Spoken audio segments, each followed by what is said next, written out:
सहनौ भुनक्तु सह वीर्यं करवावहै तेजस्विनावधीतमस्तु मा विद्विषावहै। ॐ शान्ति शान्ति शान्तिः। शङ्करं शङ्कराचार्यं केशवं बादरायणं सूत्रभाष्यकृतौ वन्दे भगवन्तौ पुनः पुनः। ईश्वरो गुरुरात्मेति मूर्तिभेदविभागिने व्योमवद्व्याप्तदेहाय दक्षिणामूर्तये नमः। ॐ पार्थाय प्रतिबोधितां भगवता नारायणेन स्वयं व्यासेन ग्रथितां पुराणमुनिना मध्ये महाभारतम् अद्वैतामृतवर्षिणीं भगवतीम् अष्टादशाध्यायिनीम् अम्ब त्वामनुसन्दधामि भगवद्गीते भवद्वेषिणीम् अम्ब त्वामनुसन्दधामि भगवद्गीते भवद्वेषिणीम्।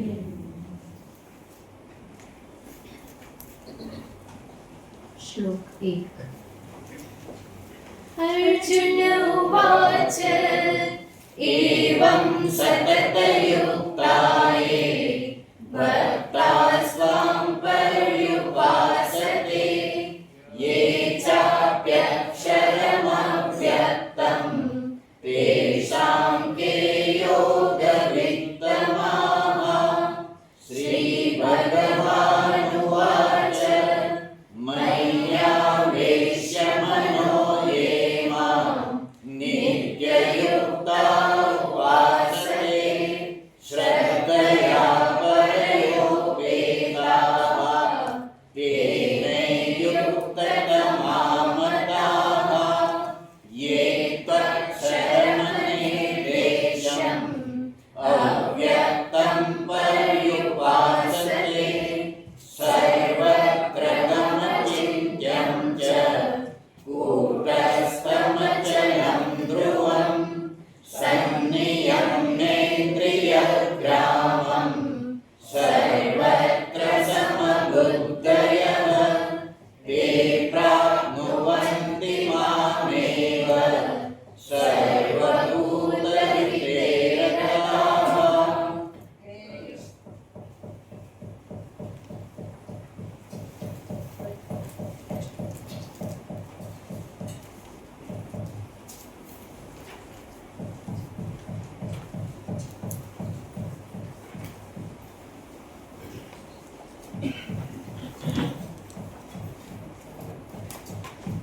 ભગવાન શ્રી કૃષ્ણચંદ્રે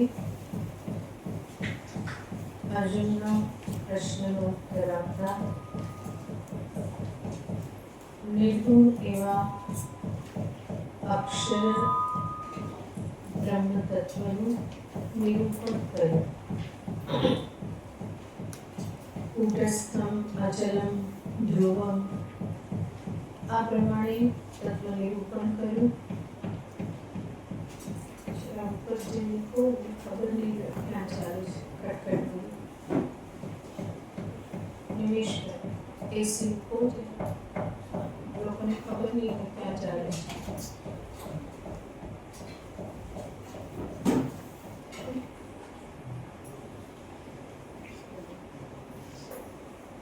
નિર્ગુણ તત્વને દર્શાવ્યું.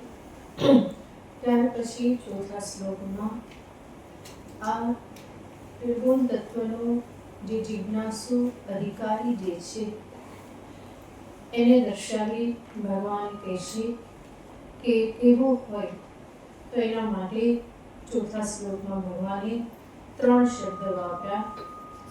ઇન્દ્રિય સંયમ્યેન્દ્રિય ગ્રામમ સર્વત્ર સમબુદ્ધયઃ સર્વભૂત હિતે રતાઃ.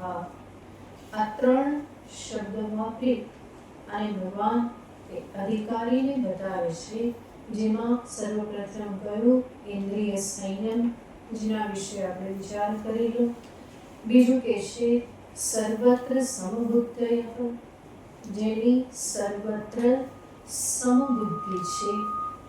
ગીતાજીમાં આપણે જોઈએ છીએ અનેક વખત કે સત્વ જ સમત્વ જ સાધન છે અને સમત્વ જ સાધ્ય છે.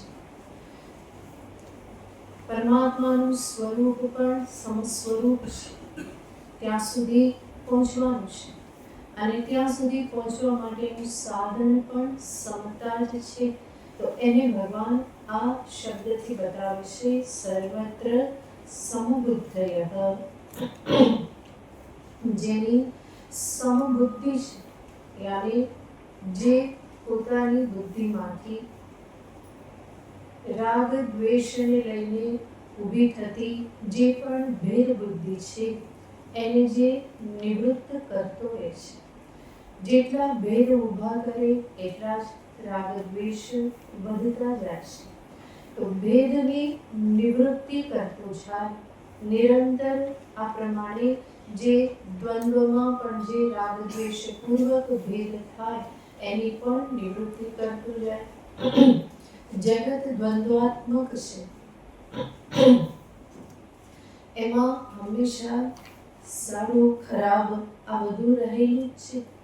વ્યક્તિને પોતાના જીવનમાં પણ સુખ દુઃખ, લાભ નુકસાન, માન અપમાન, સ્તુતિ નિંદા આ બધું જીવનમાં પ્રાપ્ત થતું રહે છે અને એના આધારે એ જો હંમેશા ઉપર નીચે થતો રહે તો એના થકી એ સાધના કરી શકવાનું નથી.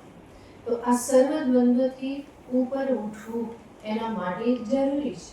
જરૂર જ્ઞાન પછી જ સંપૂર્ણપણે ઉપર ઉઠી શકાય, પણ જ્ઞાન સાધનાને અર્થે પણ સાપેક્ષ રીતે એમાંથી ઉપર ઉઠવું અનિવાર્ય છે. તો ભગવાન એ સમતાને જ અહીંયા દર્શાવી રહેલા છે કે દરેક દ્વંદ્વમાં સાવધાન રહી અને સમત્વને ધારણ કરવા. ત્રીજો ગુણ બતાવે છે સર્વભૂત હિતે રતાઃ. સર્વપ્રથમ વૈરાગ્ય દર્શાવ્યો, બીજું ગુણ સમતા અને ત્રીજો ગુણ તે છે સર્વભૂત હિતે રતાઃ. અહિંસા રૂપી ગુણને ભગવાન બતાવે છે, જે જાણી જોઈને કોઈને દુઃખ પહોંચાડતો નથી. એના માટે એ હંમેશા સજાગ રહે છે. કોઈના માટે અંતરમાં કુભાવ, ઈર્ષા અને ક્યારેય પણ સ્થાન આપતો નથી. તો આવી રીતે જે સર્વભૂતના હિતમાં રત રહેશે એનો અર્થ પોતાના તરફથી સાવધાનીપૂર્વક જીવન જીવી અને કોઈને કષ્ટ પહોંચાડતો નથી અને પોતાનાથી જેટલું થઈ શકે, મદદ થઈ શકે સામે આવેલાને એ મદદ કરવાને માટે એ તૈયાર રહે છે. તો વૈરાગ્ય, સમતા અને અહિંસા આ 3 ગુણ ભગવાને દર્શાવ્યા. આ 3 ગુણ સહિત જે શ્રવણ, મનન અને નિધિધ્યાસન કરતો રહે, વેદાંતનું શ્રવણ કરે, ચિંતન કરે અને સાથે સાથે વેદાંત જ્ઞાનને આત્મસાત કરવાને માટે સતત જે લાગી રહે તો એને ભગવાન કહે છે તે મામ એવ પ્રાપ્નુવંતિ. એ બધા મને જ પ્રાપ્ત થાય છે. તો નિર્ગુણ ઉપાસકને માટે સીધો માર્ગ છે, જ્ઞાન સાક્ષાત સાધન છે, મોક્ષને અર્થે, પરમાત્મા પ્રાપ્તિને અર્થે. ને એટલા માટે ભગવાન કહે છે તે મામ એવ પ્રાપ્નુવંતિ, તે મને જ પ્રાપ્ત કરી લે છે. ત્યારે પરમાત્મા સ્વરૂપને, મોક્ષને એ પ્રાપ્ત કરી લે છે. આ પ્રમાણે કયા પછી ભગવાન 5મા શ્લોકમાં બતાવે છે કે આ નિર્ગુણ માર્ગે ચાલવું થોડું કઠિન છે, એમાં ક્લેશ વધારે રહેલો છે.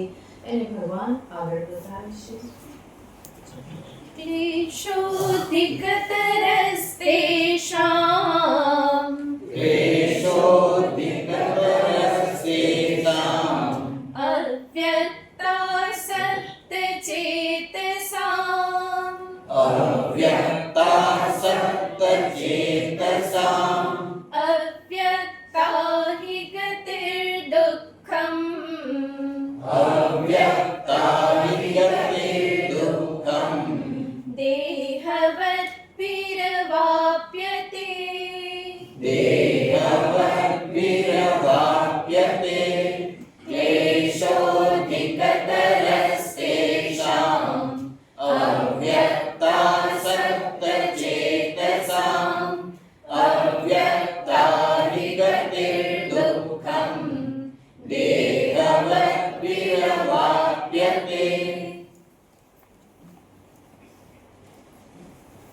ભગવાન કહે છે તેષામ અને જે નિર્ગુણ માર્ગે ચાલી રહેલા છે એમના માટે તેષામ અવ્યક્ત આસક્ત ચેતસામ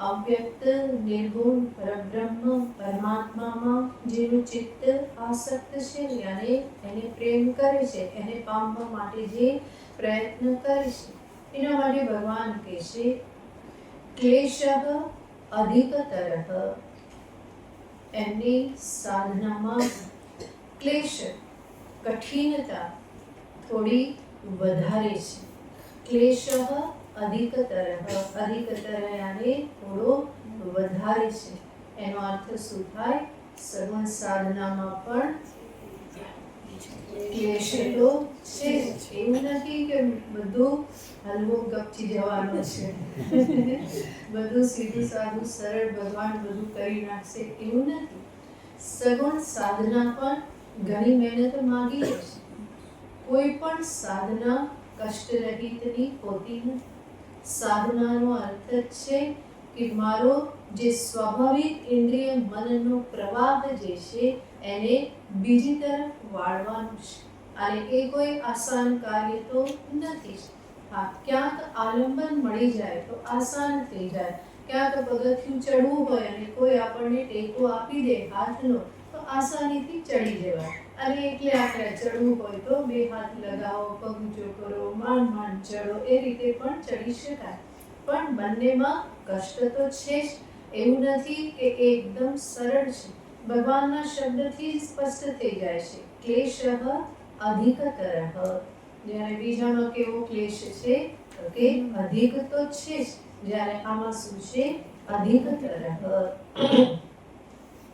તેષાં ક્લેશઃ અધિકતરઃ અવ્યક્તાસક્ત ચેતસાં સાથે સાથે કહેશે અવ્યક્તા હિ ગતિઃ દેહવદ્ભિઃ દુઃખમ અવાપ્યતે આવી જે અવ્યક્ત નિર્ગુણ પરબ્રહ્મમાં જે ગતિ જે છે એ કષ્ટથી પ્રાપ્ત થાય છે કોના માટે દેહવદ્ભિઃ જે અત્યંત દેહાભિમાની છે દેહમાં જેની જે બહુ જ દ્રઢ આત્માભિમાન છે એવા લોકોને માટે ભગવાન કહેશે કે આ અવ્યક્તમાં ગતિ નિર્ગુણમાં ગતિ એ દુઃખદાયક બની રહે છે એક શબ્દને જોઈએ તો ભગવાને અહીંયા કહ્યું ક્લેશઃ અધિકતરઃ ભગવાન જ્યારે આ પ્રમાણે શબ્દ વાપરે છે અધિક અધિકતર અને એનાથી આગળ શું આવે અધિકતમ અને અધિકની પૂર્વ શું આવે અલ્પ બરાબર અલ્પ ક્લેશ અધિક ક્લેશ અધિકતર ક્લેશ અને અધિકતમ ક્લેશ ભગવાન અધિકતમ તો કોઈને નથી કહેતા કારણ કે ભગવાન જાણે છે કે આવું કહું તો બધા ડરી જાય એ કોઈ કરે નહીં એટલા માટે ભગવાન એ ડિગ્રી તો લાવતા જ નથી આ બેને જ અહીંયા બતાવે છે તો અલ્પ ક્લેશ હોય અધિક ક્લેશ હોય કેવી રીતે દ્રષ્ટાંતથી સમજીએ તો ગરમી ગુજરાતીઓ માટે કેવી છે ક્લેશરૂપ છે આ ગરમી કેવી રીતની હોય છે કે ફેબ્રુઆરી એન્ડમાં અને માર્ચના પ્રારંભમાં અલ્પ ગરમી, પછી કેવી થાય? માર્ચ એન્ડ તક તો અધિક થઈ જાય અને એપ્રિલમાં અધિકતર અને મેમાં અધિકતમ. સમજાઈ ગયું ને? આવી રીતે એક પછી એક અધિક ક્લેશ વધતો જાય.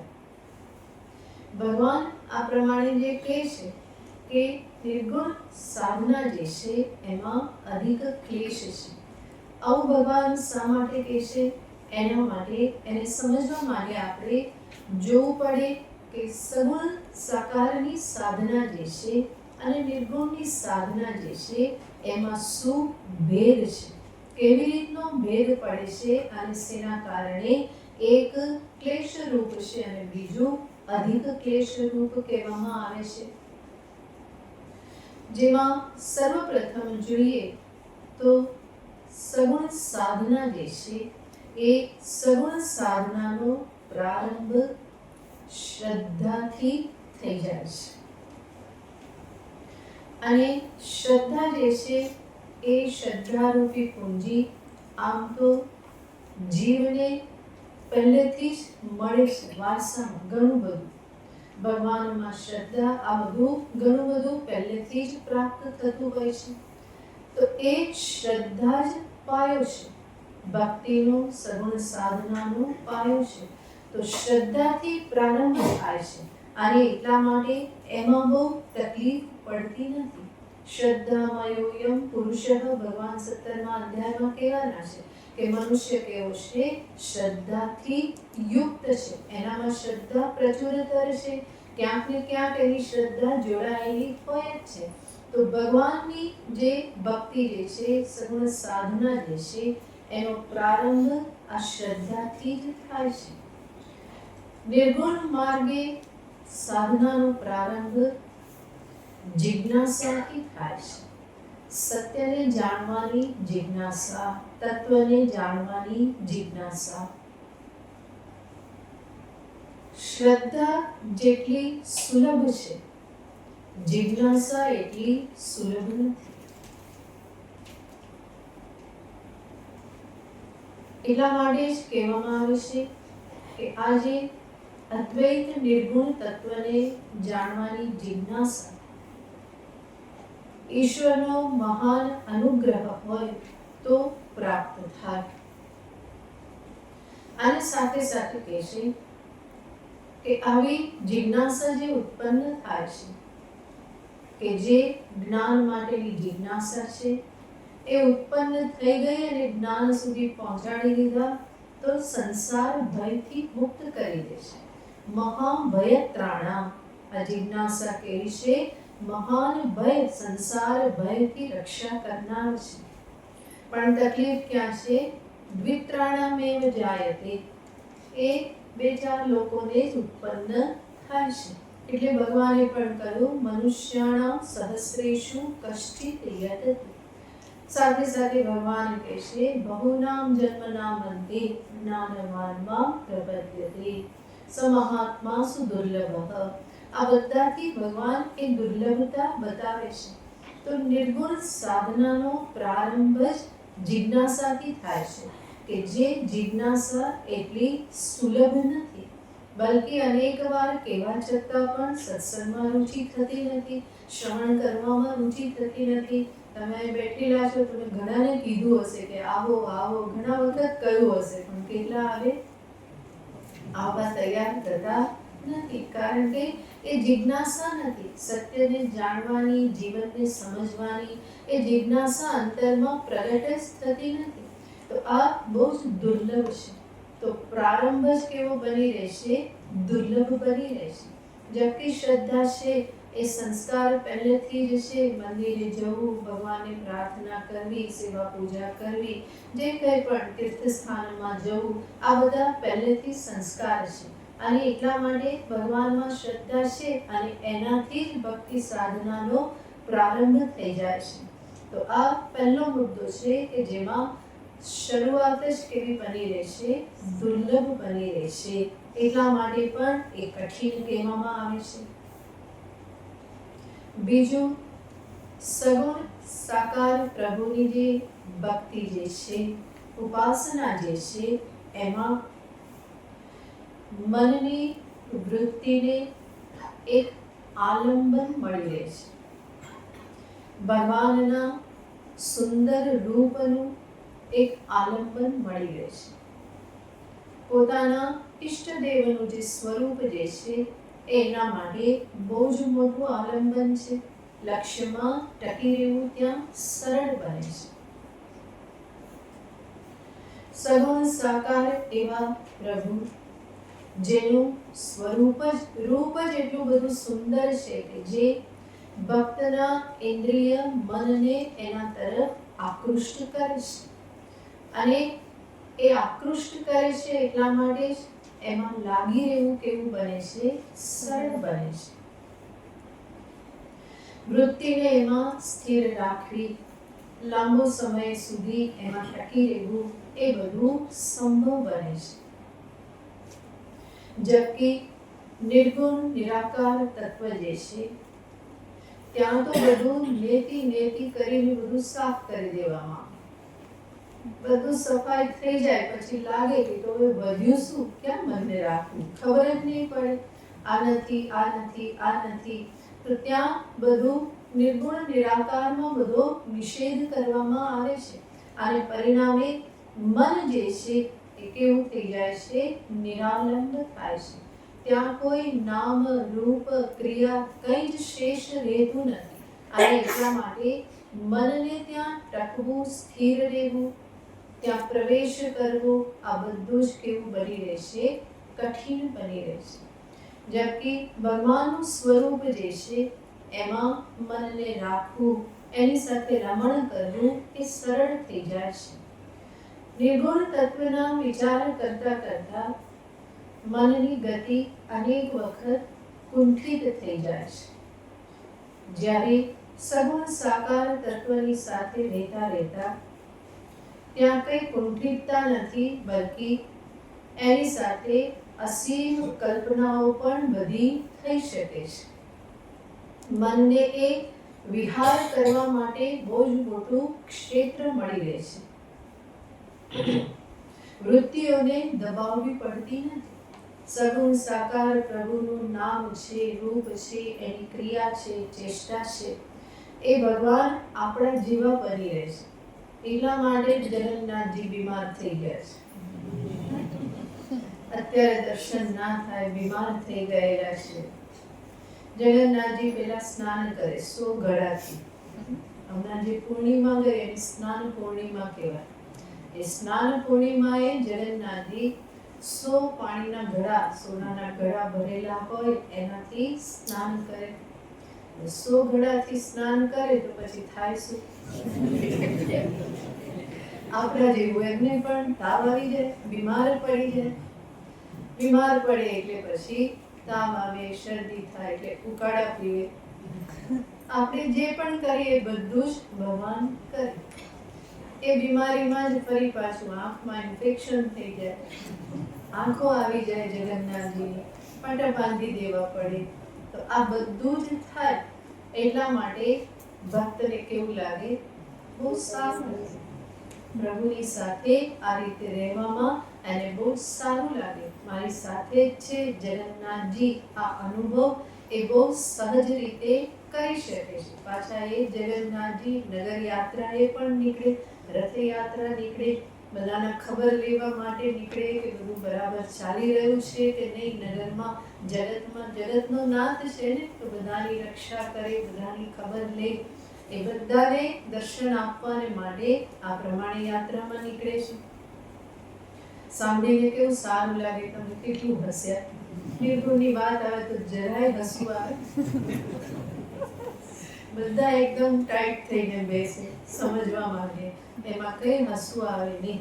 સગુણ સાકાર પ્રભુ સ્વયં પણ બહુ હસે અને હસાવે પણ ખરા. બધું જ એની સાથે થઈ શકે. તો મનની કલ્પના ત્યાં કુંઠિત થતી નથી. નિર્ગુણ નિરાકારમાં બધું કુંઠિત થઈ જાય. તત્વ કેવું છે? અસ્થૂલમ, અનણુ, અરસ્વમ, અદીર્ઘમ. આવી રીતે જ એનું નિરૂપણ કરવામાં આવે. એ સ્થૂલ નથી, એ અણુ નથી, એ દીર્ઘ નથી, એ રસ્વ નથી. જ્યારે ભગવાન સગુણ સાકાર ભગવાન છે, શું બની જાય?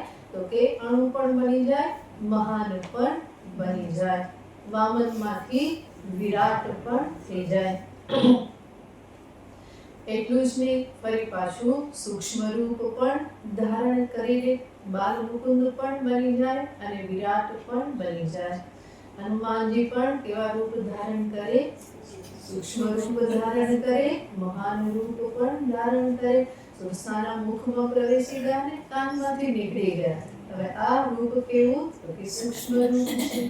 મહાન રૂપ પણ ધારણ કરી લે, તો અણુ પણ છે, મહાન પણ છે. જ્યારે ત્યાં શું કહેવામાં આવે? અનણુ, એ અણુ પણ નથી. અસ્થૂલમ, એ સ્થૂલ પણ નથી. અદીર્ઘમ, એ દીર્ઘ પણ નથી. જ્યારે સગુણ સાકાર પ્રભુનું બધું જ કેવું છે? દીર્ઘ છે. દીર્ઘ બાહુ, દીર્ઘ નેત્ર, આ બધું જ કેવું છે? દીર્ઘ દીર્ઘ જ છે. અને રસ્વ રસ્વ પણ છે. બાલ મુકુંદ થઈ જાય તો બધું કેવું છે? નાનું નાનું છે. તો આ બધું ક્યાં સંભવ બને છે? સગુણ સાકાર પ્રભુના સંદર્ભમાં આ બધું જ થાય.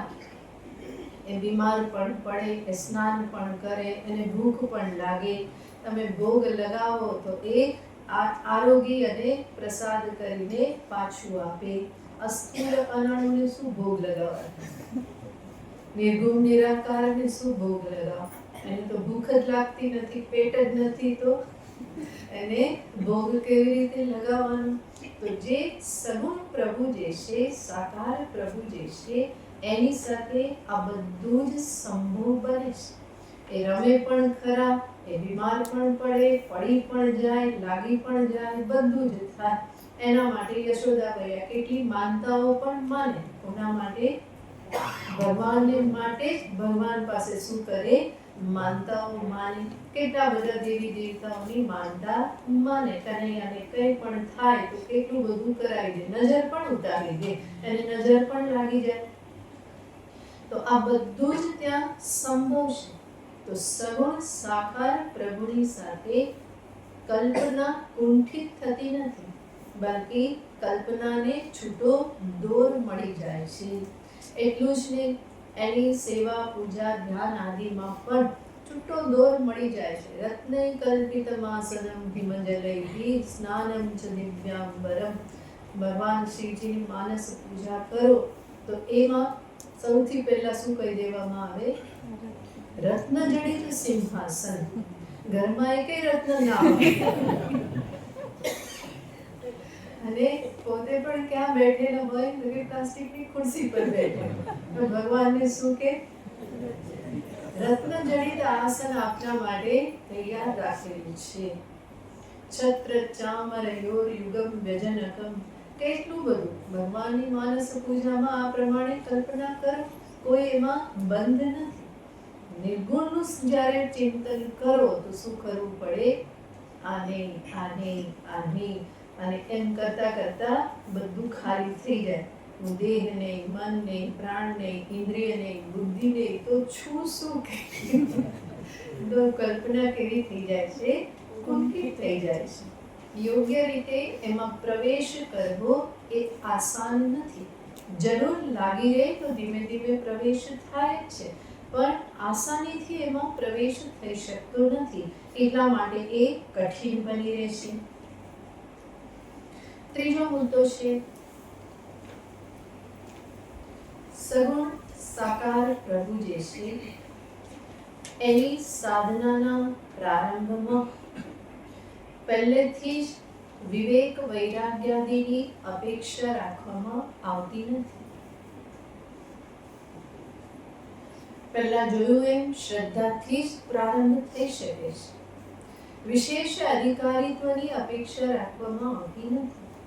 જબકિ નિર્ગુણ સાધકને માટે સર્વપ્રથમ સાધન ચતુષ્ટય સંપત્તિ બતાવવામાં આવે છે. વિવેક વૈરાગ્ય વગર નિર્ગુણમાં મનનો પ્રવેશ જ નહીં થાય.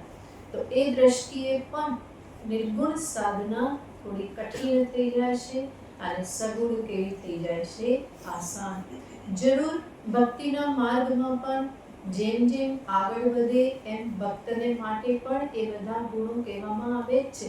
ભક્તને માટે પણ બહુ લાંબુ લિસ્ટ ભગવાન બતાવે છે.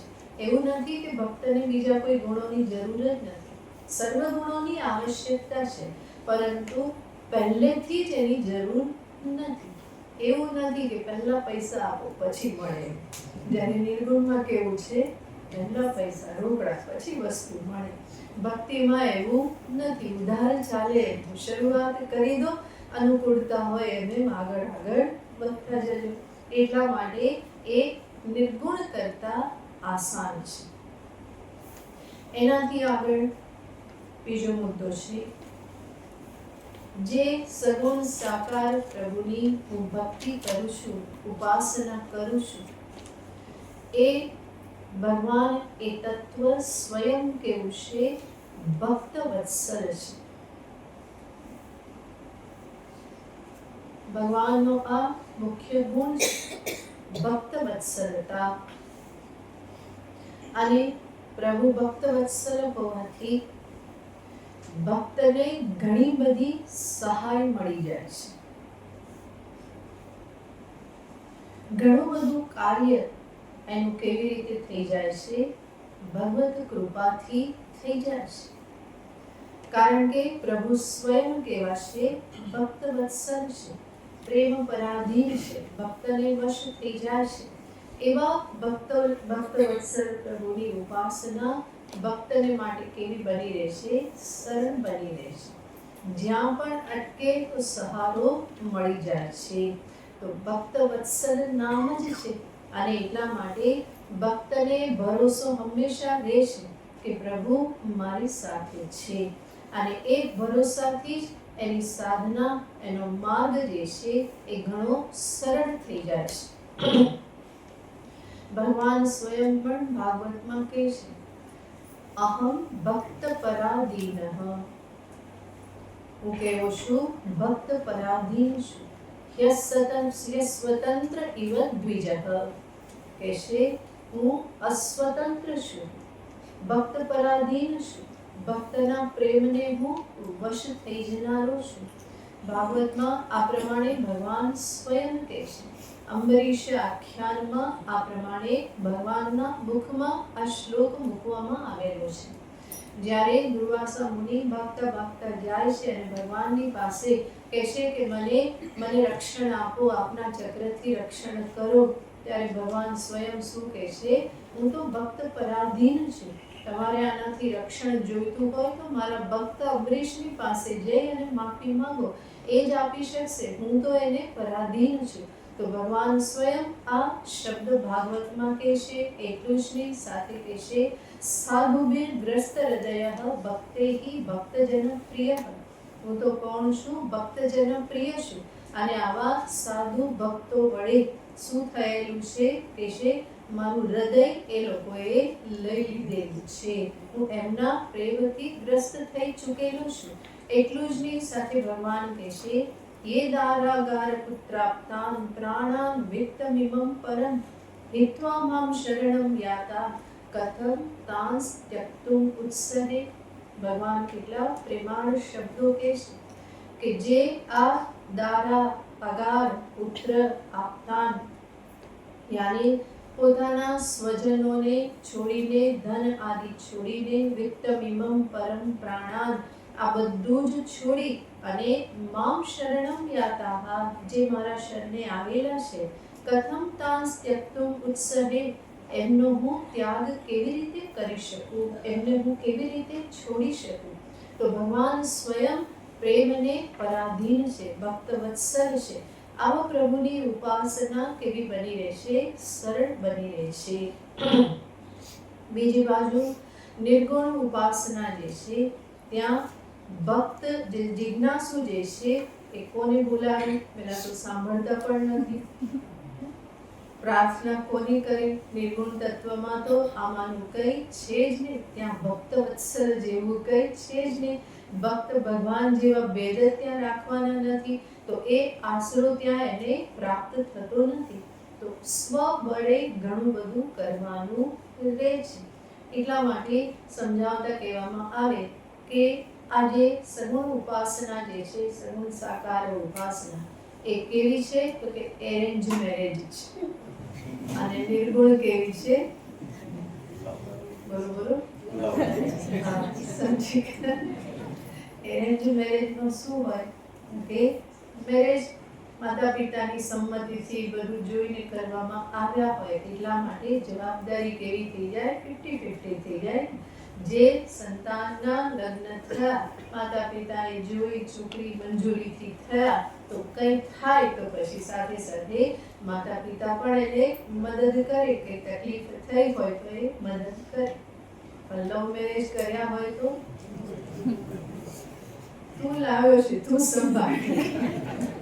અને દીકરી પણ જાય તો કે તું ગઈ, હવે તારે તારું કરવાનું બસ.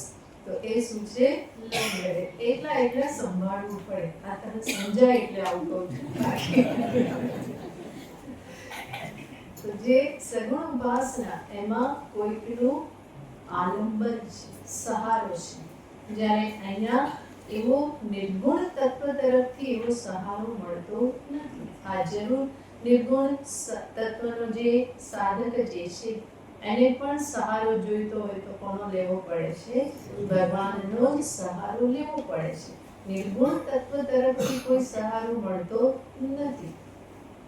તો આ રીતે નિર્ગુણ ઉપાસના જે છે એ થોડી કઠિન બની રહેશે. એટલું જ નહીં, સાથે સાથે સગુણ સાધનામાં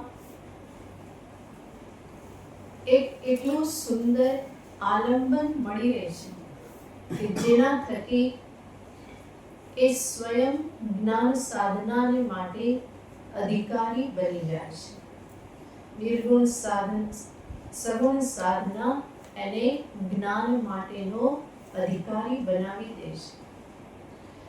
જરૂર સગુણ સાધનાનું પણ લક્ષ્ય તો ઇષ્ટ સાક્ષાત્કાર જ છે, પણ દરેક સગુણ સાધક ત્યાં સુધી ન પહોંચી શકે તો પણ એ સાધના એને ધીમે ધીમે જ્ઞાનને માટે અધિકારી બનાવતી જાય છે. અને એટલા માટે એ સાધનાથી પણ એ કઈ બાજુ આગળ વધતો જાય છે? નિર્ગુણ તરફ આગળ વધતો જશે. જ્યારે નિર્ગુણ સાધના જે છે ત્યાં કેવલ અભેદ જ છે, અભેદને જ પ્રાધાન્ય આપવાનું છે. અધિકારીત્વ હોય તો એ અભેદ તત્વ, નિર્ગુણ તત્વ એ અંતરમાં પ્રવેશ કરે, કંઈક સમજમાં આવે. એ બધું ન હોય તો વર્ષોના વર્ષો એમનેમ જ નીકળી જાય છે. ખબર પડતી નથી કેવી રીતે કરવું.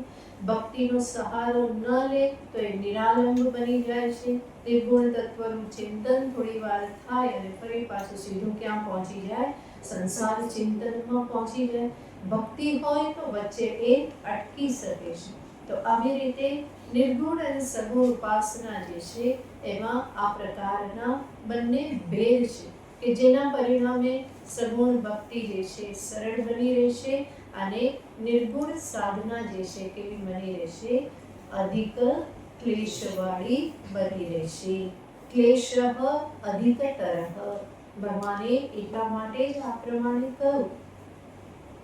જરૂર સગુણ સાધનામાં પણ ક્લેશ છે, પરંતુ નિર્ગુણ સાધનામાં અસંગતા, વૈરાગ્ય, વિવેક આ બધાને ઘણું બધું પ્રાધાન્ય આપવું પડે છે. અને એના થકી જે મન તૈયાર થયું તો એવું મન નિર્ગુણ ધ્યાન ચિંતનમાં પ્રવેશ કરી શકે છે. અને એ બધા જે ગુણો જે છે એ એટલા આસાન નથી. વિવેક વૈરાગ્ય એટલા આસાન નથી. જેમ કે ભક્તિ શરૂ કરવાને માટે એની અનિવાર્યતા હોતી નથી. નિર્ગુણ સાધક જે છે એને નિત્ય નિરંતર વિવેક કરતા રહેવું પડે છે. સત અસત વિવેક, નિત્યાનિત્ય વિવેક, જડ ચેતન વિવેક, આ બધા વિવેક એને કરતા રહેવું પડે છે.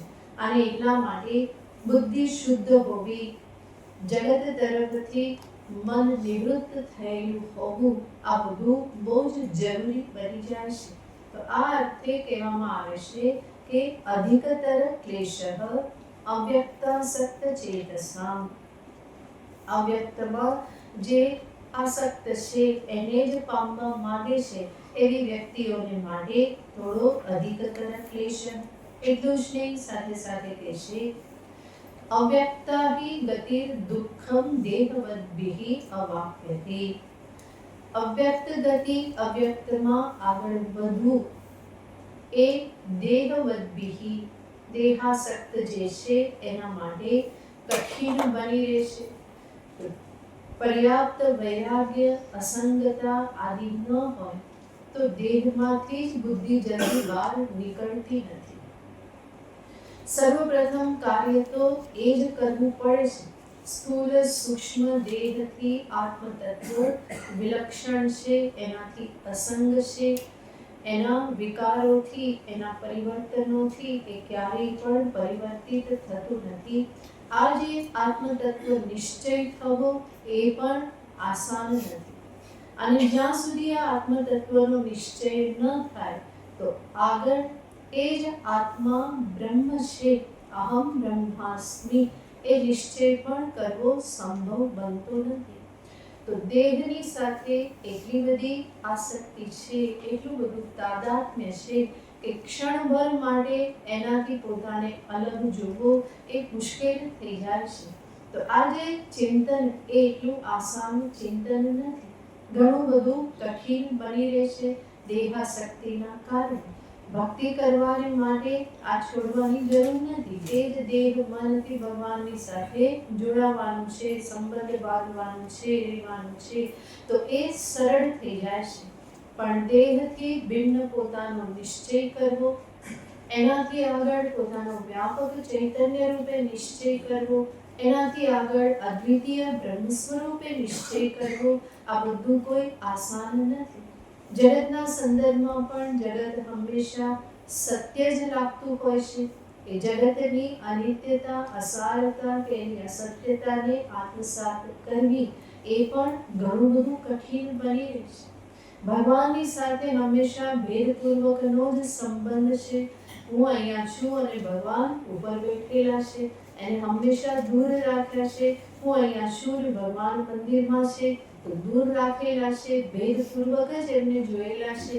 એમની સાથે અભેદ સમજવો, વાચ્યાર્થને છોડી અને લક્ષ્યાર્થના એકત્વને આત્મસાત કરવું, ઉપાધિને છોડી નિરુપાધિક તત્વના અભેદને સમજવો એ એટલું આસાન થતું નથી. એટલા માટે ભગવાન કહે છે કે આ અવ્યક્ત ગતિ જે છે એ કેવી બની રહેશે? કઠિન બની રહેશે, દુઃખદ બની રહેશે. કોના માટે? દેહવદ્ભિઃ. જ્યાં સુધી પોતાના દેહમાં, આત્મામાં સાકારત્વનું દર્શન છે ત્યાં સુધી ઈશ્વરમાં પણ કેવું દર્શન થવાનું? સાકાર. અને એટલા માટે જ્યાં સુધી દેહમાં અહંભાવ છે તો પ્રભુને સ્વીકાર કરી અને એની ઉપાસના, એની ભક્તિ કરવી જ જોઈએ. દેહમાંથી અહંભાવ છોડવાની તૈયારી નથી અને બીજી બાજુ અવ્યક્તાસક્ત ચિત્ત થાય તો એની સાથે કોઈ મેળ પડતો નથી. દેહમાંથી મુક્ત થઈ પોતાના શુદ્ધ ચિદઘન સ્વરૂપનો નિર્ણય કરવો પડે અને એ પણ આસાન તો નથી જ, કારણ કે દેહની સાથે જ જન્મો જન્મથી જીવતા આવ્યા છે અને એટલા માટે દેહમાં જ અહંભાવ છે તો એને છોડવો આસાન નથી. અને એ ન છૂટે તો આગળ વ્યાપક બ્રહ્મચિંતન પણ કરવું સંભવ બનતું નથી. બોલ્યા કરે પણ ફરી પાછી બુદ્ધિ તો ક્યાં આવીને બેસે? દેહમાં જ બેસે, દેહના ભોગમાં, દેહના વિકારોમાં. તો એનો કોઈ અર્થ રહેતો નથી. એટલા માટે ભગવાન કહેશે કે અવ્યક્ત ગતિ, અવ્યક્તને પ્રાપ્ત કરવું એ કઠિન છે. દેહમાં અહંભાવ છે તો જીવ ભાવ છે મનમાં, તો ભગવાનનો સ્વીકાર કરો અને ભગવાનની ભક્તિ કરી અને ધીમે ધીમે અધિકારીત્વ પ્રાપ્ત કરી અને આગળ વધવાનું હોય. આ રીતે ભગવાને આ જે શ્લોક જે છે એમાં દર્શાવ્યું. કે નિર્ગુણ સાધના કઠિન બની રહેશે, અધિકતર ક્લેશઃ. અર્જુનનો જે પ્રશ્ન હતો એના ઉત્તર રૂપે ભગવાને એક શ્લોકમાં સગુણ ભક્તોનું નિરૂપણ કર્યું. પછી 3 શ્લોકમાં ભગવાને નિર્ગુણ તત્વ, નિર્ગુણનો અધિકારી અને નિર્ગુણને પ્રાપ્ત કરવામાં જે ક્લેશ રહેલો છે એનું દર્શાવ્યું. હવે ફરી ભગવાન ભક્તોની વાત ઉપર આવે છે. જે સગુણ સાકાર ભક્ત, એની ભક્તિ કેવી હોય, ભક્તિનું સ્વરૂપ કેવું હોય, ભક્તો પોતે કેવા હોય, આ બધાનું નિરૂપણ ભગવાન આગળના શ્લોકોમાં કરે છે. આગળનો શ્લોક. ये तु सर्वाणि कर्माणि ये तु सर्वाणि कर्माणि मयि सन्न्यस्य मत्पराः मयि सन्न्यस्य मत्पराः अनन्येनैव योगेन अनन्येनैव योगेन मां ध्यायन्त उपासते मां ध्यायन्त उपासते ये तु सर्वाणि कर्माणि मयि सन्न्यस्य मत्पराः अनन्येनैव योगेन मां ध्यायन्त उपासते. ये તું શબ્દ પક્ષાંતરે આગળ નિર્ગુણ સાધકોની વાત કરી. હવે સગુણના જે સાધક છે, ભક્ત, એની ભગવાન વાત કરે છે. એટલા માટે કહે છે ये तु सर्वाणि कर्माणि मयि सन्न्यस्य, જે સર્વ કર્મને મારામાં મૂકીને મત્પરાહ, ભગવત પરાયણ થઈને, અનન્યેનૈવ યોગેન, અનન્ય ભાવથી, અનન્ય નિષ્ઠાથી, મામ ધ્યાયંત ઉપાસતે, મારું ધ્યાન કરતા કરતા ઉપાસના કરે છે. જે આ પ્રમાણે કરે છે. આટલી વાત ભગવાન આ શ્લોકમાં કરે છે. અને પછી કહે છે તેષામહં સમુદ્ધતા. તો અન્વય આગળના શ્લોકની સાથે જશે. જે લોકો આ પ્રમાણે, તેઓનો હું ઉદ્ધાર કરનાર બનું છું. તો ये तु सर्वाणि कर्माणि मयि सन्न्यस्य, સર્વ કર્મને મારામાં મૂકીને. ભગવાનમાં સર્વ કર્મ મૂકવા, એને જ ભગવાન કર્મયોગ શબ્દથી દર્શાવે છે. ભગવાનની દ્રષ્ટિમાં કર્મયોગ, ભક્તિ બે જુદી વસ્તુ નથી. કર્મને ભગવાનની ભક્તિ સાથે જોડવામાં ન આવે તો એ કર્મ કર્મયોગ બનતો નથી. એ કર્મ કર્મ જ રહે છે અને એ કર્મ સંસાર માટેનું કારણ બને છે. જબકે કર્મને ભગવાનની સાથે જોડી દેવામાં આવે તો એ કર્મ કર્મયોગ બને છે અને મુક્તિ માટેનું સહકારી સાધન બની જાય છે. તો ઈશ્વર ભક્તિ વગર કર્મયોગ નથી. એટલા માટે ભગવાનની દ્રષ્ટિથી જોઈએ તો કર્મયોગ અને ભક્તિ એક જ છે. તો ભગવાન એ ભક્તિને દર્શાવતા પણ એ જ કહે છે સર્વાણિ કર્માણિ મયિ સન્ન્યસ્ય. આગળ પણ ભગવાન કહી ચૂકેલા છે યરસ્નાસી યજ્જુઘોષી દદાસી તત, બધું જ મને તું અર્પણ કર. તો જે કંઈ પણ કરી રહેલો છે એ મને અર્પણ કર. એ જ વાત અહીંયા ભગવાન કહે છે કે બધું જ જે મને અર્પણ કરે છે. આગળ પણ ભગવાને 11મા અધ્યાયમાં છેલ્લા શ્લોકમાં કહેલું હતું મત્કર્મ કૃત મત પરમઃ.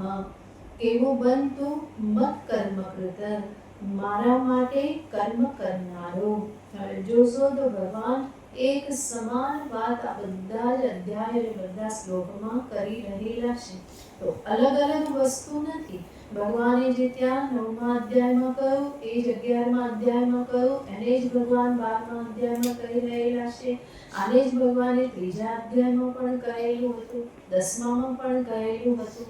તો સર્વત્ર ભગવાન એક સમાન વાત કરે છે. મત્કર્મકૃત ભવ એવું ભગવાને આગળ કહ્યું હતું. એને જ અહીંયા ભગવાન કહે છે કે જે ભક્ત એ તો સર્વાણી કર્માણી સર્વ કર્મને જે મારામાં મૂકે છે. ભગવાનમાં કર્મ મૂકવા એનો અર્થ શું? કર્મના કેન્દ્ર બિંદુ રૂપે કોને રાખવા? ભગવાનને રાખવા. કર્મ કરતી વખતે હંમેશા એ સમજવું કે આ ભગવાનની આજ્ઞા છે, ભગવાનની પ્રેરણા છે. એટલું જ નહીં, ભગવાનની જ શક્તિ છે અને એમના થકી જ આ બધું થઈ રહેલું છે. હું કરું એવો ભાવ અહંકાર ન ઉઠે, પરંતુ ઈશ્વર પ્રેરણાથી જ એની જ શક્તિથી એના જ સંકલ્પથી આ બધું થઈ રહેલું છે. એ સમજને નિત્ય નિરંતર જાળવી રાખવી એને શું કહેવાય? સર્વાણી કર્માણી ભગવાનમાં સંન્યસ્ત કર્યા. બધા જ કર્મો ભગવાનમાં મૂક્યા. હકીકતમાં કર્મ છોડવાની કે કર્મ પરિવર્તન કરવાની આવશ્યકતા નથી, પણ હું જે કરું છું એને હું કેવી રીતે જોઉં? ઈશ્વરની સેવા પૂજા રૂપે એની જ આજ્ઞાથી, એની પ્રેરણાથી, એના થકી જ બધું થઈ રહેલું છે. એ પ્રમાણે સતત મનમાં જોતા રહેવું એને શું કહેવાય? સર્વ કર્મ ભગવાનને સમર્પિત કર્યા. ભગવદ ભક્તિનો માર્ગ આમ જોઈએ તો બહુ સરળ માર્ગ છે. અહીંયા કર્તૃત્વ જે જીવમાં રહેલું છે એનો એકદમ નિષેધ કરાતો નથી, પરંતુ શું કહેવામાં આવે છે? તારા કર્તૃત્વને તું ભગવાનમાં મૂકી દે. હું કરું એની જગ્યાએ શું જોતો થા? પ્રભુ કરે છે. ઈશ્વર જ કરનાર કરાવનાર બધું એ જ છે. એ પ્રમાણે જોવું એને જ શું કહેવાય છે? કે કર્મ ભગવાનમાં મૂક્યા.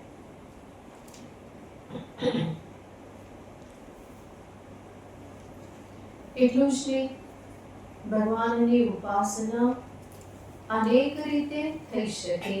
સર્વ કામ કરતા કરતા મુખ में हो राम नाम, રામ સેવા હાથ में. કામ કરતા કરતા પણ શું થાય છે? ભગવદ ભક્તિ, પ્રભુનું ભજન થયા કરે છે. નાચીને પણ ભગવાનનું ભજન થાય, ગાઈને પણ થાય, કોઈ પણ કર્મ કરતા કરતા પણ થાય, ઝાડુ લગાવતા પણ થાય, વાસણ ધોતા પણ થાય. સર્વ કર્મ કરતા કરતા ભગવાનને સાથે રાખવા એને જ શું કહેવામાં આવે છે? ભગવાનમાં સર્વ કર્મને મૂક્યા. જ્યારે કર્મને ભગવાનમાં મૂકે તો પછી ફળને મૂકે કે નહીં? એવું નહીં કે કર્મ બધું તમે કર્યું, હવે ફળ કોને મળવું જોઈએ? મને મળવું જોઈએ. તો એવું નહીં. કર્મની સાથે શું સમજી લેવાનું? ફળને પણ સમજી જ લેવાનું. ફળ પણ કોને અર્પણ કરવાનું છે? પ્રભુને જ. ઈશ્વરાર્પણ ભાવનાથી કર્મ અને જે ફળ મળ્યું એને પણ પ્રભુનો પ્રસાદ છે એવું સમજી અને કોઈ પણ પ્રકારના વિરોધ વગર સ્વીકાર કરવાનો છે. ધન્યવાદ નિર્વિવાદ રામ રામ કહીએ, જાહી વિધિ રાખે રામ તાહી વિધિ રહીએ. તો આ પણ શીખવાનું જ છે. એને જ કહેવાય કર્મ ફળ બધું જ ક્યાં અર્પણ કરેલું છે? પરમાત્મામાં અર્પણ કર્યું. પોતાની કોઈ અલગ શક્તિને એ જોતો નથી, બલ્કિ જાણે છે કે એક ભગવત શક્તિ જ સમસ્ત જગતમાં કામ કરી રહેલી છે, એના સિવાય બીજું કંઈ જ નથી. અને એટલા માટે એ એક જ પ્રભુનું નિરંતર સ્મરણ કરતા કરતા પોતાના કર્તવ્ય કર્મને એ કરતો રહે છે. તો આને જ કહેવામાં આવે સર્વાણી કર્માણી મયि સંન્યસ્ય. એટલું જ નહીં, સાથે સાથે જોવાનું છે સર્વાણી કર્માણી અને ભક્ત જે છે એ સર્વ કર્મને યારે જે કરી રહેલો છે, ભવિષ્યમાં જે થવાના છે એટલું જ નહીં, જે કંઈ પણ પ્રારબ્ધવશ જે પ્રાપ્ત થાય છે એ બધા જ ને શું સમજે છે? પ્રભુનો જ પ્રસાદ સમજે છે. કોઈ પણ પ્રત્યે, કોઈ કર્મ પ્રત્યે એની ફરિયાદ રહેતી નથી. અત્યારે કરેલું કર્મ અને એનું જે ફળ પ્રાપ્ત થાય એના માટે કોઈ ફરિયાદ નથી. જે પ્રારબ્ધ છે, પૂર્વ કરેલા પાપ પુણ્ય એ પણ જે રીતે આ જીવનમાં ફલિત થાય એની સામે એને કોઈ વિરોધ નથી. એટલા માટે પોતાના જ કર્મ, જે પાપ કર્મ જે છે એનું ફળ એને જ્યારે દુઃખ રૂપે જીવનમાં મળે તો એનો ભક્ત વિરોધ કરતો નથી કે આ કેમ થયું ને આવું કેમ ના થવું, આવું ના થવું જોઈએ ને મારા જીવનમાં જ કેમ થાય છે, આવું બધું એ ક્યારેય વિચારતો નથી. બલ્કિ જે પણ વિધિનું વિધાન જે છે એને એ શાંતિથી સ્વીકાર કરી લે છે. જેનો પ્રતિકાર થઈ શકે એનો પ્રતિકાર કરે છે, પરંતુ પ્રતિકાર જ્યાં સંભવ નથી તો એને એ પ્રભુની ઈચ્છા, એનો જ પ્રસાદ માની અને એને સ્વીકાર કરી લે છે. તો સર્વ કર્મ ભગવાનને સામે રાખીને કરવા, કર્તૃત્વનું અભિમાન છોડીને કરવા, યોગક્ષેમની વિશેષ ચિંતા કર્યા વગર કરવા, જીવન મૃત્યુ સુખ દુઃખ આ બધાની વિશેષ ચિંતા રાખ્યા વગર કેવલ પ્રભુને શરણાપન્ન થઈ અને પોતાના કર્મ કરવા, એને ભગવાન અહીંયા કહે છે યેતુ સર્વાણિ કર્માણિ મયિ સંન્યસ્ય. આવું ક્યારે થઈ શકે? તો ભગવાન બીજો શબ્દ વાપરે છે મત્પરાહા. જ્યારે એ મત્પરાહા બને, મત્પરાહા યાને ભગવત પરાયણ. ભગવત પરાયણ બનવું, મત્પરાહા જે ભગવાન કહે છે, મુખ્યતયા ભગવાન શરણાગતિને બતાવે છે. જે મને શરણાપન્ન છે.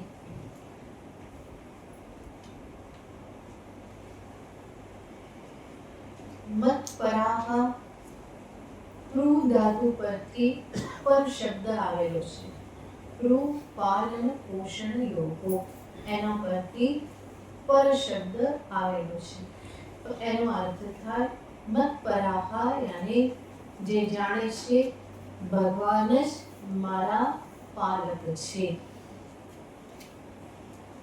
એનો જ બીજો અર્થ થાય છે ભગવાન જ મારા પૂરક છે.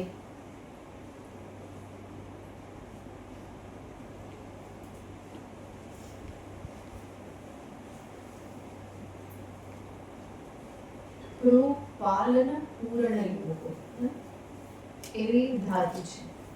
તો ભગવાન જ પાલક છે, ભગવાન જ પૂરક છે. પર શબ્દનો અર્થ થાય શ્રેષ્ઠ, મુખ્ય. તો જેના માટે ભગવાન જ મુખ્ય છે, શ્રેષ્ઠ છે, એના સિવાય બીજું કોઈ શ્રેષ્ઠ નથી. અને સાથે સાથે જેના માટે પરમાત્મા જ પૂર્ણ છે, બીજું બધું જ અધૂરું છે. ભગવાન સિવાયનું બધું જ કેવું છે? અધૂરું છે. તો આ બધા જ અર્થ મત્પરાહા શબ્દમાં બધા સમાયેલા છે. એને એક જ શબ્દથી જોઈએ તો જે ભગવાનને પૂરેપૂરો શરણાગત છે. સગુણ સાકાર પ્રભુની ભક્તિમાં શરણાગતિ જે બહુ જ મહત્વનો પ્રધાન ગુણ છે. શરણાગતિ સિવાય સાચા ભક્ત બનાતું નથી. બલ્કિ ભક્તિનું સ્વરૂપ જ શરણાગતિ છે. પદે પદે પ્રભુનું શરણ છે. આવી આજે શરણાગતિ જે શબ્દ આપણે અનેક વખત સાંભળીએ છીએ, એ શરણાગતિ અને વાસ્તવમાં શું છે એના માટે 6 બાબત દર્શાવવામાં આવે છે. શોધાતુ શરણાગતિ, આ 6 એને શરણાગતિ કહેવાય છે. 6 માં સર્વપ્રથમ કહેવામાં આવે છે આ 6 પ્રકારની સમજદારી જે છે, જે સમજદારી એના જીવનમાં પ્રગટ થાય છે. તો સર્વપ્રથમ કહેવામાં આવે છે કે હંમેશા ભગવાનને પોતાને અનુકૂળ સમજવા. પ્રભુ મારા માટે કેવા છે? અનુકૂળ છે. આનુકૂલ્યસ્ય સંકલ્પઃ, આ છે શરણાગતિનું પહેલું સ્વરૂપ. આનુકૂલ્યસ્ય સંકલ્પઃ પ્રાતિકૂલ્યસ્ય વર્જનમ. એનો અર્થ છે ભક્ત હંમેશા એ જ સમજ રાખે છે કે પ્રભુ મને અનુકૂળ છે. એનો અર્થ શું? તો વ્યવહારમાં આપણે જોતા હોઈએ છીએ, જ્યાં સુધી પોતાનું ધાર્યું થાય, પોતાની ઈચ્છા પૂરી થાય તો ભગવાન સરસ, અને એનાથી કંઈક અલગ થયું તો તરત શું લાગે? ભગવાન પ્રતિકૂળ છે. ભગવાન પણ સાંભળતા નથી. ભગવાન પણ સાંભળતા નથી એનો અર્થ શું? ભગવાન પણ કેવા થઈ ગયા?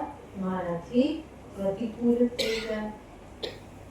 ભક્ત આવું ક્યારેય પણ વિચારતો નથી.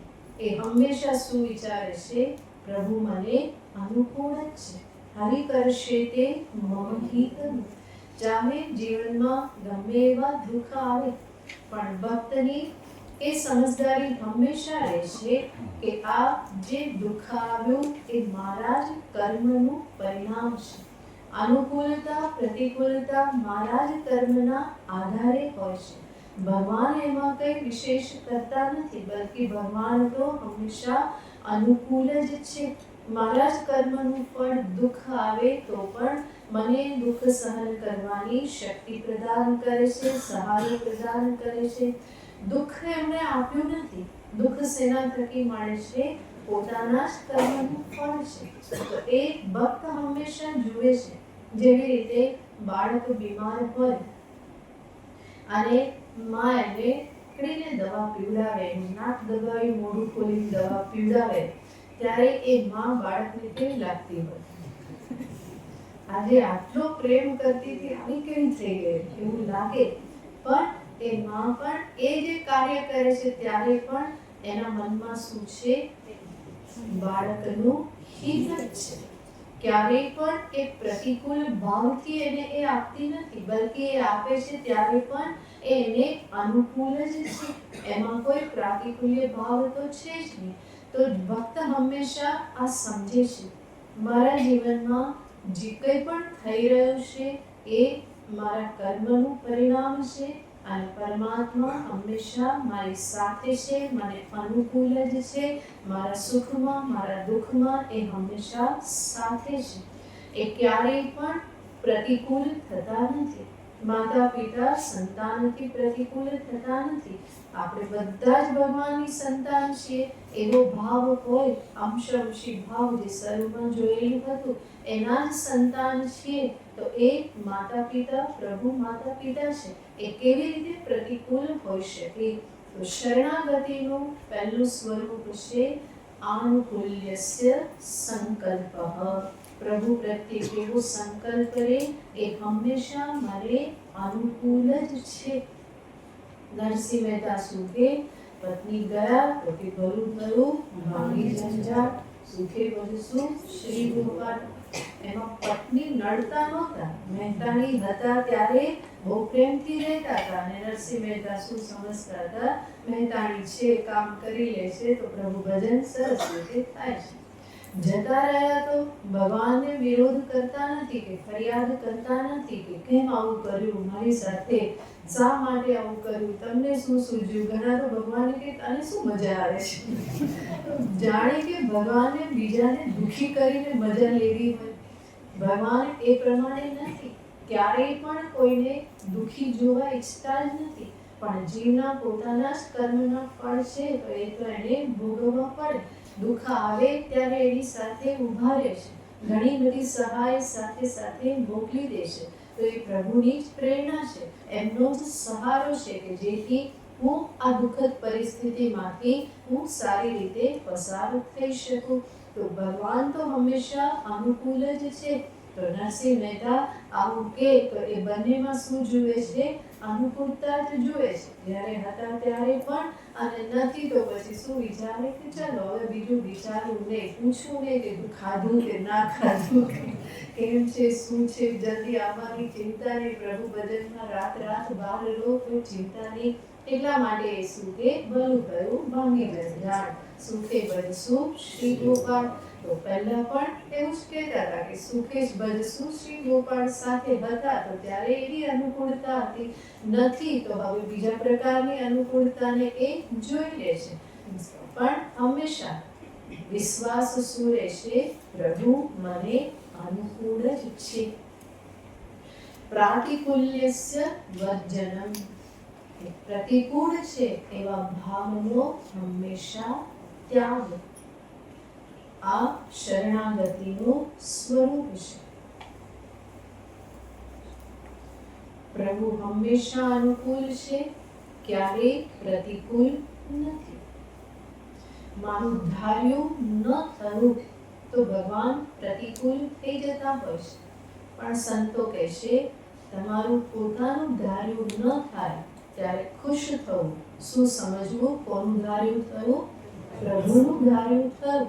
અને મારાથી વિરુદ્ધ પ્રભુ પોતાનું ધાર્યું કરે એ ક્યારે કરે? જ્યારે મને પોતાનો સમજતા હોય. આપણે કોઈની પાસે ધાર્યું ક્યારે કરાવીએ?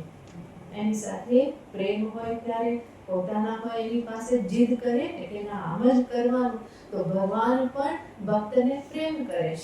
અને ભક્ત એટલા માટે શું જુએ છે?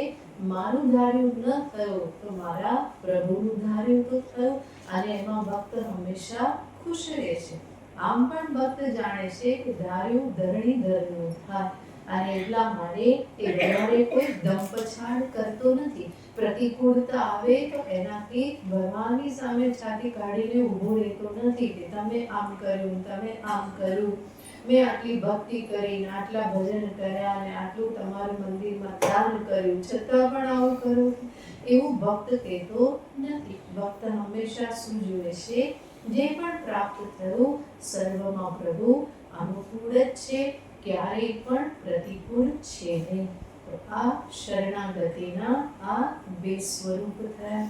આગળ હજુ બીજા 4 સ્વરૂપ છે.